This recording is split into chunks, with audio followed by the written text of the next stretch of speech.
Hi friends, we are cooking and വ്ളോഗ്സിലേക്ക് എല്ലാവർക്കും സ്വാഗതം. ഇന്ന് നമുക്ക് നല്ലൊരു സംഭാരം ഉണ്ടാക്കിയാലോ? നമുക്ക് ചൂടുകാലമൊക്കെ ആകുമ്പോൾ നല്ലൊരു സംഭാരം കുടിക്കുകയാണെന്നുണ്ടെങ്കിൽ നമുക്ക് ശരീരത്തിനൊക്കെ നല്ല തണുപ്പും കിട്ടും, നമുക്ക് നല്ലൊരു ഉന്മേഷവും കിട്ടും. അപ്പോൾ ഇത് സാധാരണ ഉണ്ടാക്കുന്ന പോലെയല്ല, ഒരു വെറൈറ്റിയാണ്. അപ്പോൾ ചിലരൊക്കെ ഉണ്ടാക്കി കുടിച്ചിട്ടുണ്ടായിരിക്കും കേട്ടോ ഇതുപോലെയൊക്കെ. അപ്പോൾ അതെങ്ങനെയാണെന്നുള്ളത് നമുക്ക് ഒന്ന് കണ്ടിട്ട് വരാം. ഞാനിത് ഉണ്ടാക്കുന്നത് കുക്കുംബർ വെച്ചിട്ടാണ്. അതിനായിട്ട് ഒരു കുക്കുംബർ എടുത്തിട്ടുള്ളൂ. അപ്പോൾ ആ കുക്കുംബർ എടുത്ത് അത് ചെത്തിയിട്ട് പുറത്ത് തൊലിയൊക്കെ കളഞ്ഞ് ക്ലീനാക്കി കഴുകിയെടുത്ത് നുറുക്കിയെടുത്തിട്ടുണ്ട്. ഇനി നമുക്ക് നുറുക്കിയ കുക്കുംബറൊക്കെ മിക്സിയുടെ ജാറിലേക്ക് ഇട്ട് കൊടുക്കാം. അതിൻ്റെ കൂടെ ഒരു കഷ്ണം ഇഞ്ചിയും പിന്നെ ഒരു 3-4 പച്ചമുളക് അരിഞ്ഞതാണ്. അത് എരിവിനനുസരിച്ച് ഓരോരുത്തർക്കും കൂട്ടിയും കുറച്ചൊക്കെ എടുക്കാം. പിന്നെ 2 തണ്ട് കറിവേപ്പിലയും കുറച്ച് മല്ലിയിലയും അതിന് സംഭാരത്തിന് ആവശ്യമുള്ള കുറച്ച് ഉപ്പും പിന്നെ കുറച്ച് വെള്ളം കൂടി ഒഴിക്കുക. അതിന് ശേഷം നമ്മൾ സംഭാരമല്ലേ, അപ്പോൾ അതിനാവശ്യമുള്ള ഞാനിപ്പോൾ ഒരു 1/2 കപ്പ് തൈരാണ് എടുത്തിരിക്കുന്നത്. തൈരോ മോരോ ഏതായാലും കുഴപ്പമില്ല കേട്ടോ.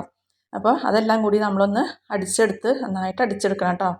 നന്നായിട്ട് നല്ല ജ്യൂസിൻ്റെ പരുവത്തിൽ തന്നെയാണ് നമ്മൾ അടിച്ചെടുക്കുന്നത്. അത് കഴിഞ്ഞ് കഴിയുമ്പോൾ നമ്മൾ അതിലേക്ക് ഒരു അരമുറി നാരങ്ങയുടെ നീരാണ് ചേർക്കുന്നത്. അത് നേരത്തെ പിഴിഞ്ഞ് വെച്ച് ചേർത്താലും കുഴപ്പമില്ല. ഞാനിപ്പോൾ നേരിട്ട് ഇങ്ങനെ പിഴിഞ്ഞ് ചേർക്കണമെന്ന് മാത്രമേ ഉള്ളൂ. ഞാനിപ്പോൾ ഇത് ഒരു അരമുറി നാരങ്ങയുടെ നീര് മാത്രമേ ചേർക്കണുള്ളൂ. ഇതിപ്പോൾ 2 ഗ്ലാസ്സിനുള്ളതാണ് ഞാൻ സംഭാരം ഉണ്ടാക്കുന്നത്. അതുകൊണ്ടാണ് കൂടുതലുണ്ടാക്കുമ്പോൾ നമുക്ക് നാരങ്ങയുടെ എണ്ണം കൂട്ടിയെടുക്കാം കേട്ടോ. അപ്പോൾ നമ്മൾ ഇതെല്ലാം കൂടി ചേർത്തിട്ട് നന്നായിട്ടൊന്ന് ഇളക്കി മിക്സാക്കി എടുക്കുക. എന്നിട്ട് ഉപ്പും പുളിയും എരിവും ഒക്കെ ഒന്ന് നോക്കുക. ഞാൻ നോക്കിയപ്പോൾ കുറച്ച് ഉപ്പ് കുറവുണ്ടായിരുന്നു. അപ്പോൾ ഞാൻ വീണ്ടും കുറച്ചും കൂടി ഉപ്പ് ഇട്ട് കൊടുത്തു. ഇത് നമുക്ക് വീണ്ടും ഒന്നും കൂടി നന്നായിട്ട് ഇളക്കി മിക്സാക്കി എടുക്കാം. പിന്നെ എരിവും ഉപ്പും പുളിയും ഒക്കെ ഓരോരുത്തരുടെ ഇഷ്ടമനുസരിച്ച് കൂട്ടിയും കുറച്ചൊക്കെ എടുക്കാം കേട്ടോ. അപ്പോൾ അങ്ങനെ നമ്മുടെ സൂപ്പർ ടേസ്റ്റിലുള്ള സംഭാരം റെഡിയായി.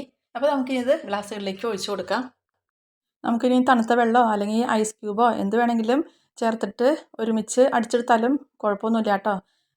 ഞങ്ങളങ്ങനെ തണുത്തത് ഉപയോഗിക്കാത്ത കാരണമാണ് ഞാൻ ഐസ് ക്യൂബൊന്നും ഉപയോഗിക്കാതിരുന്നത് ഇതിലേക്ക്. ഇത് ഇത്തിരി തണുപ്പിച്ച് കഴിക്കുമ്പോൾ കുറച്ചും കൂടി ടേസ്റ്റ് കൂടുതലുണ്ടാവും. പിന്നെ തണുപ്പൊക്കെ ഉപയോഗിച്ചിട്ടുണ്ടെങ്കിൽ തൊണ്ടയ്ക്കൊക്കെ പ്രോബ്ലം ഉണ്ടാവുന്നവർക്കാണെന്നുണ്ടെങ്കിൽ അതൊന്നും ഉപയോഗിക്കാതിരിക്കാൻ നല്ലത്, അത് ചൂടുകാലത്ത് പ്രത്യേകിച്ച്.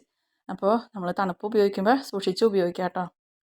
പിന്നെ നമ്മളിത് അരയ്ക്കുന്ന സമയത്ത് പെട്ടെന്ന് അരഞ്ഞ് കിട്ടും, എല്ലാം നന്നായിട്ട് അരഞ്ഞ് കിട്ടും.